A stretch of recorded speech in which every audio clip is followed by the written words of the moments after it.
তো WhatsApp guys, কেমন আছো তোমরা? সব আশা করি তোমরা সব ভালো আছো। তো আজকে তোমার জন্য কিন্তু আবার নতুন একটা কিন্তু টুর্নামেন্টের ভিডিওতে চলে এসেছি এবং এর আগের পার্টে কিন্তু আমি দেখে দিয়েছিলাম যে আমি কিন্তু ফিস্টে স্ক্রিনটা বের করবো, এই জন্য কিন্তু টুর্নামেন্ট খেলতেছিলাম এবং সেই আগের টুর্নামেন্টে কিন্তু আমি এখানে 500 টাকা উইন করেছিলাম এবং এই টুর্নামেন্টেও কিন্তু আমাকে যেভাবে হোক 500 টাকা কিন্তু উইন করতে হবে, সেটাই কিন্তু আমি এখান থেকে খেলতেছিলাম। আমার কিন্তু 2টা ম্যাচ খেলতে হবে, যেহেতু এটা 300 টাকা টুর্নামেন্ট ছিল। তো এই জন্য আমি এখানে রাউন্ড শুরু করে দেবো এবং প্রথম ম্যাচে কিন্তু আমি এখান থেকে কোনো প্রকার গান কিনি না, এই জন্য কিন্তু আমাকে এনিমিরা এখানে মেরে দেবো। আমার টিমমেট এসে আমাকে কিন্তু এখানে রিভাইভ করে এবং আমি তার থেকে একটা গান এখান থেকে আমি তুলে নিই এবং তখনই কিন্তু আরেকটা প্লেয়ার আমাকে দূর থেকে এখানে মেরে দেবো। আমার টিমমেট এসে আমাকে রিভাইভ করতে লাগে এবং তখনই একটা প্লেয়ার এসে আমার টিমমেটকে এখান থেকে মারতে লাগে, আর একটা প্লেয়ার তাদের বেঁচে রয়েছে। তো দেখা যাক আমার টিমমেটরা তাকে মারতে পারে কিনা। তো সকল টিমমেটরা কিন্তু তার উপরে এখান থেকে রাশ করে দিয়েছে এবং রাশ করে তাই কিন্তু এখান থেকে মেরে দিয়েছে। আর এখানে আমরা কিন্তু ফার্স্ট ম্যাচ কিন্তু জিতে গেছি, এরকম করে কিন্তু আমার মাত্র 3টা ম্যাচ জিততে হবে। তো দেখা যাক আমরা ম্যাচ জিততে পারি কিনা। তো এখানে কিন্তু রাউন্ড শুরুতে আমি কিন্তু এখানে MB40 নিয়েছি এবং MB40 পেলে কিন্তু আমি আগুনের মতো খেলে, এই জন্য কিন্তু আমি এখানে MB40 নিয়েছি এবং নিয়ে এখান থেকে দেখতেছিলাম এবং দেখতে পাচ্ছি সামনে 2টা প্লেয়ার দাঁড়িয়ে ছিল, এই জন্য আমার টিমমেট দূর থেকে তাদেরকে এখানে মেরে দেয়। আর উপরে দিকে একটা প্লেয়ার তাকে আমি এখানে MB40 মেরে দেয়। তো কিন্তু MB40 জাতা দিয়ে এখানে কিন্তু ডাউন করে দিয়েছে এবং তার তাকে তাই ক্লিয়ার করতে হবে, যেহেতু রোবট দিয়ে রিভাইভ করা যায়,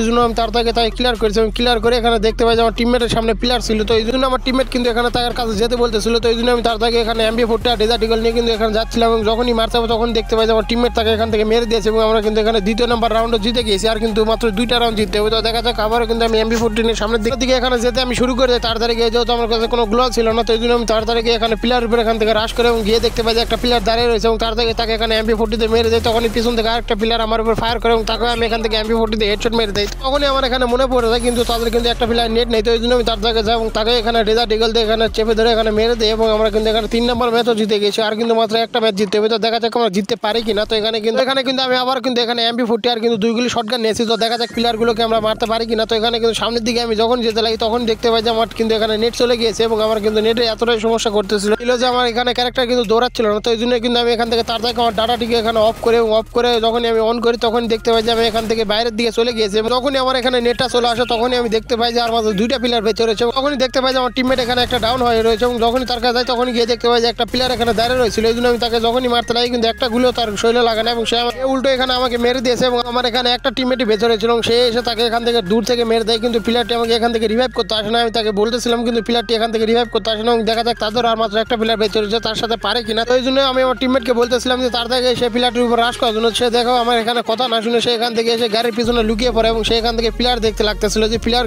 বের হলে তাকে মারবে, কিন্তু প্লেয়ার এখানে ছিল না। তো এই জন্য তাকে আমি বলতেছিলাম যে তার থেকে জোনের মাঝে যাওয়ার জন্য, কিন্তু সে প্লেয়ারটি র্যান্ডম হওয়ার কারণে আমার কোনো প্রকার কথাই শুনতেছিল না, কারণ আমার কোনো প্রকার স্কোয়াড নেই। তোমরা যদি আমার সাথে খেলতে চাও তাহলে অবশ্যই তোমাদের এখানে কমেন্টে দিয়ে যাও। আমার এখানে টিমমেটটাকে আমি কিন্তু বলতেছিলাম যে প্লেয়ারটির উপর তার থেকে ঘরের মধ্যে গিয়ে রাশ করার জন্য, কিন্তু সে দেখো এখান থেকে এখানে দাঁড়িয়ে এখান থেকে দেখতেছিল এবং তখনই কিন্তু সাইড থেকে প্লেয়ারটি আসে এবং তাকে কিন্তু এখানে MB40 জাতা দিয়ে তাকে মেরে দেয়। আর এখানে কিন্তু আমরা এই রাউন্ড কিন্তু হেরে গিয়েছি। সমস্যা নেই, আমরা যেহেতু 3টা ম্যাচ জিতেছি তো এই জন্য আমি কিন্তু একটা ম্যাচ হারার জন্য কিন্তু কোনো প্রকার আফসোস করিনি। তো এখানে কিন্তু আমি আবারও কিন্তু MB40 নিয়েছি এবং নিয়ে কিন্তু এখানে সামনের দিকে আমি যেতে লাগি এবং এখানে ঘরের সাইডে দাঁড়িয়েছিলাম যে প্লেয়ার আসলে তাকে মারার জন্য, কিন্তু এখানে একটা প্লেয়ারও আসতেছিল না। তো এই জন্য আমি তার থেকে এই ঘর থেকে বেরিয়ে সামনের ঘরের দিকে এখানে আমি তার থেকে ঢুকে যাই এবং তখন দেখতে পাই যে সাইড থেকে একটা প্লেয়ার সামনের দিকে যাচ্ছে এবং আমি তার থেকে এখানে ঘর থেকে বেরিয়ে যাই এবং বেরিয়ে এখানে সাইডে দেখতেছিলাম যে প্লেয়ারটি বেরোলে তাকে মারবে এবং তাকে এখান থেকে আমি অনেকগুলো ফায়ার করি, কিন্তু প্লেয়ারটি আমাকে এখানে জাতা দিয়ে মেরে দেয় এবং আমার টিমমেট কিন্তু দূর থেকে দেখতেছিল, তারা কিন্তু ফায়ার না করে এখানে দাঁড়িয়ে রয়েছে। তো কিন্তু আমার টিমমেটকে কিন্তু অনেক বকাবকি করতেছিলাম এবং আমার টিমমেট কিন্তু এখানে তার উপরে রাশ করতেছিল না। তারপরে আমি কিন্তু তাকে অনেকবার এখানে বলার পর সে কিন্তু এখানে প্লেয়ারটির উপরে এখান থেকে ফায়ার করতে লাগে এবং সেই প্লেয়ারটি কিন্তু এখানে আমাকে ক্লিয়ার করতে যায়, কিন্তু আমি এখান থেকে কভার দিকে লুকিয়ে পড়েছি এবং প্লেয়ারটি ঘরের মধ্যে যখন যায় তখনই আমার টিমমেট এখানে সামনের দিকে একটা গুলাল মারে এবং আমাকে সে রিভাইভ করতে লাগে এবং তার থেকে আমি আমার টিমমেটকে বলতেছিলাম যে আমাকে রিভাইভ করার জন্য। তখন দেখতে পাই সাইড থেকে প্লেয়ার ঢুকেছে এবং এই জন্য তার থেকে আমি এ পাশে যাই এবং গিয়ে তাকে যখনই মারবো তখনই আমার টিমমেট তাকে এখান থেকে মেরে দিয়েছে। তাহলে কিন্তু আর মাত্র একটা প্লেয়ার বেঁচে রয়েছে এবং প্লেয়ারটি কিন্তু আমার সামনে এবং তাকে আমি MB40 দিয়ে এখানে জাতা দিয়ে মেরে দিয়েছি। আর এখানে আমরা কিন্তু 300 টাকা কিন্তু জিতে গেছি এবং ভিডিওটি কেমন লাগলো তো অবশ্যই কমেন্টে জানিয়ে দেবো এবং এই ফিস্টের স্ক্রিনটা কিন্তু পরবর্তী ভিডিওতে তোমাদেরকে বের করে দেখিয়ে দিব। তো ফিস্টের স্ক্রিনটা কিন্তু এখানে দেখতে কিন্তু অনেক মারাত্মক লাগতেছিল, এই জন্য কিন্তু আমি এটাকে বের করবো। আর তোমরা যদি এটাকে বের করতে চাও তাহলে অবশ্যই আমাকে এখানে তোমাদের এডিটি কমেন্ট বক্সে দিয়ে যাও, আমি তোমাদেরকে এখানে ডায়মন্ড গিভওয়ে করবো। তো ভিডিওটি কেমন লাগলো তো অবশ্যই কমেন্টে জানিয়ে দাও। চ্যানেল